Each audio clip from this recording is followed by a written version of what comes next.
조갑제 TV 시청자 여러분 안녕하십니까? 2020년 5월 14일 오후 1시입니다. 요사이 사전투표 조작설을 둘러싼 이 우파 내부의 공방전을 통해서 이 지도가 새로 그려질 것 같은 느낌이 드는 게요.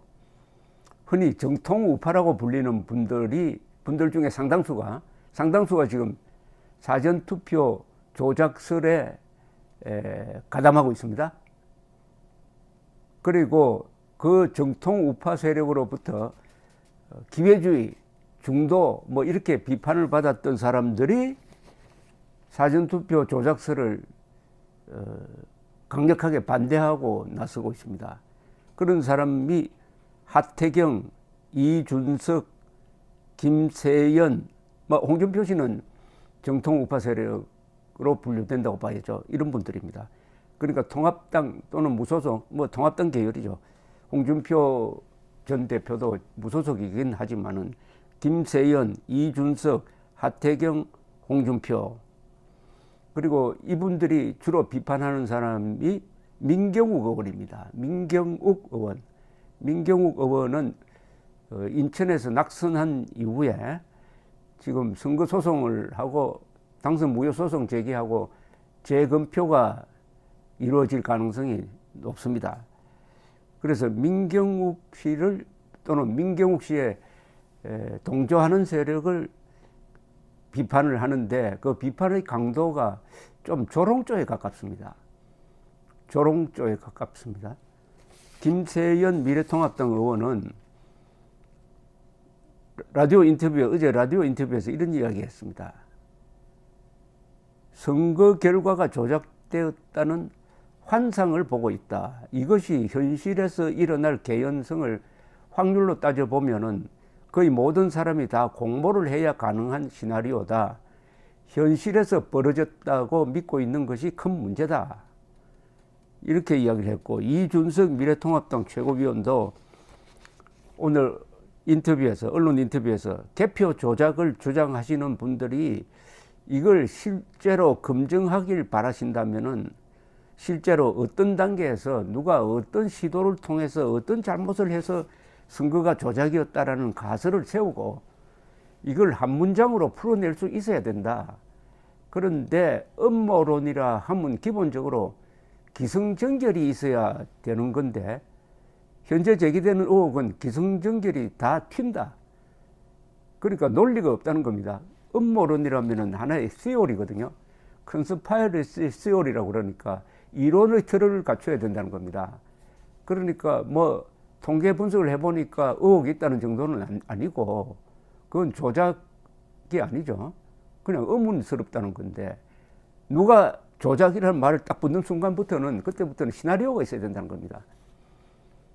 어떤 사람이 지휘자가 되고 어떤 사람이 실행 책임자가 되고 그리고 어떤 사람이 동원되어 가지고 어디서 어떻게 무엇을 왜 이게 육하 원칙에 입각해서 설명이 되어야 된다는 겁니다. 설명이. 그런데 이준석 씨의 지적이 아주 의미가 있는데 기승전결이 안 된다는 겁니다. 그리고 그런 시나리오를 한 문장으로 만들어서 이렇게 주장을 해야 될 텐데 뜬구름 잡기식으로 여기 투표용지 파쇄된 게 나왔다. 또 최근에는 결정적 증거를 내놓겠다고 약속했던 민경욱 의원이 6장의 투표용지를 들고 나와가지고 이게 사전투표용지다. 이게 바로 조작의 증거라고 소리쳤는데 바로 그 다음날 중앙선관위에서 조사를 해보더니 그거는 사전투표용지가 아니고 당일 투표용지고 기표된 것도 아니고 쓰고 남은 거다. 쓰고 남은 것을 구리 선관위에서 가방에 넣어서 보관했는데 누가 그것을 열고 탈취를 해갔다 해가지고 민경욱 의원에 대해서 검찰 수사를 의뢰해 놓은 상태입니다. 그러니까 계속 헛발질을 하고 있다 이거죠. 내놓는 가장 구체적인 증거가 오히려 부정선거의 증거가 아니고 불법 탈취의 증거가 되어버렸다. 이러니까 조롱거리가 되고 있다. 조롱거리가 되고 있다. 제가 이게 무슨 말하는 게 실현이 안 됐으면 좋은데 실현이 되는 경우가 가끔 있어요.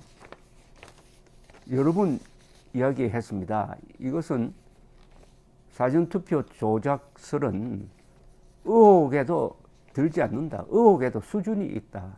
의혹을 제기하려면은 사실이라는 심정이 한 80%는 돼야 되는데 이건 제로다, 제로. 의혹이라고 포장할 정도도 안 된다. 그래도 의혹이라고 제기하려면은 최소한 줄거리를 갖고 스토리를 갖고 해야 될 것 아니냐. 누가 했다라는 정도는 이야기해야 될 것 아니냐. 그러면 어마어마한 사전투표 조작이 벌어졌는데 누가가 안 나와요. 누가. 문재인 정권이라고 또 이야기도 못합니다. 문재인 대통령, 이해찬 선거관리위원장 뭐 이 정도로 특정이 돼야 될 것 아닙니까? 그런데 아니고 뭐가 이상하다, 뭐가 이상하다, 뭐가 이상하다 이런 이야기를 하니까 실질적으로 딱 들고 나온 투표용지 6장이 이런 꼴이 돼버리니까 조롱의 대상이 되어버렸다. 조롱의 대상. 좌파로부터는 조롱을, 중도로부터는 경원을 당할 것이다. 그리고 우파에서는 분열이 일어날 것이다. 그러면은 우파가 큰 상처를 입는다. 경우에 따라서는 치명상이 될 수도 있다. 그러면은 2022년 대통령 선거는 하나마나한 것이다. 여기서 멈춰야 한다. 저 이 주장에 아마 또 오늘 댓글이 많이 쏟아질 것 같아요. 저를 원색적으로. 근데 그분들에게도 제가 부탁드리고 싶은 게 시나리오를 쓰세요. 시나리오를 한번 써보세요. 그 정도는 음모론을 제기하려면은 머리를 써야 합니다. 음모론이란 것은 기본적으로 이 머리를 쓰는 겁니다. 머리도 쓰지 않고 다른 사람이 주장하는 걸 따라다니면서 옳소하고 그것을 반박하는 사람을 욕하면은 이때부터는 우파가 아닙니다. 자유우파, 뭐 당신 우파냐 아니냐 이러는데 우파 좌파 그런 말 하지 말고 누가 진실 쪽에 서느냐, 누가 거짓 쪽에 서느냐를 자문 스스로 한번 물어봐 주시기 바랍니다. 그래서 아까 서두에 제가 이 우파의 지도가 바뀌는 것 같다는 겁니다. 이제 정통 우파가 뭐냐는 말도 이제 조심해서 써야 될 것 같아요. 저는 정통 우파라는 말을 자주 썼습니다. 제가 말한 정통 우파는 한국의 역사적 정통성을 이어가는 세력이죠. 이승만, 박정희 노선, 그리고 합헌적인 범위 안에서의 민주화 노선, 폭력적, 반헌법적 민주화 운동은 그 민주화 운동이 아닙니다. 이것을 계승하는 세력, 이른바 문명 건설 세력이다. 이렇게 이야기를 합니다. 이게 정통 우파 세력이에요. 근데 정통 우파 세력이 되려면 세 가지 신념이 있어야 됩니다. 첫째, 진실, 정의, 자유입니다. 그런데 진실을 부정하면은, 선동에 가담하면은, 그때부터는 우파, 정통 우파의 자격증을 반납해야 됩니다. 그때부터는 우파가 아니에요. 아니, 진실을, 사실로 인정한 다음에 뭐 정의를 세우든지 해야 될 것 아닙니까? 기초가 흔들려 버리면 안 되는 것이죠. 그래서 지금 조장설을 주장하는 사람이 내가 우파다라고 하는 순간부터 스스로 따져봐야 합니다. 거짓말을 하면서 내가 우파라고 하면 안 되죠. 거짓 우파가 있을 수가 있습니까? 잘못하면 이게 정통 우파가 아니라 거짓 우파다. 거짓 우파와 진실 우파로 이제 나눠져야 되는 이런 상황이 되었습니다. 이 사안에 관한 한 그동안 이른바 정통 우파 세력으로부터 공격을 받고 있던 이준석, 하태경, 김세연, 또 우파라고 분류할 수는 없겠지만 중도로 보이는 진중권, 이런 사람들이 어떻게 보면 진실파예요. 진실파라니까요. 그래서 이제는 좌우보다는 이제 진실이냐 거짓이냐의 대결 구도로 한번 경계선을, 우파의 경계선을 보고 싶기도 하고 그어지는 것으로 보입니다. 하태경 의원이 이야기를 했어요. 이거 끝장을 봐야 된다. 음모론 끝장 보고 우파 혁신하자. 그 우파 혁신의 기준은 이겁니다. 진실에 합의하자는 겁니다. 진실에 합의하자.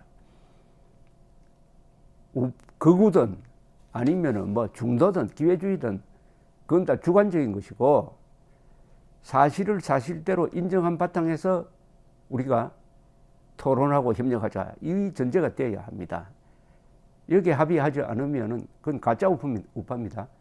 그러니까 거짓 우파와 진실 우파를 나누자 이겁니다. 감사합니다.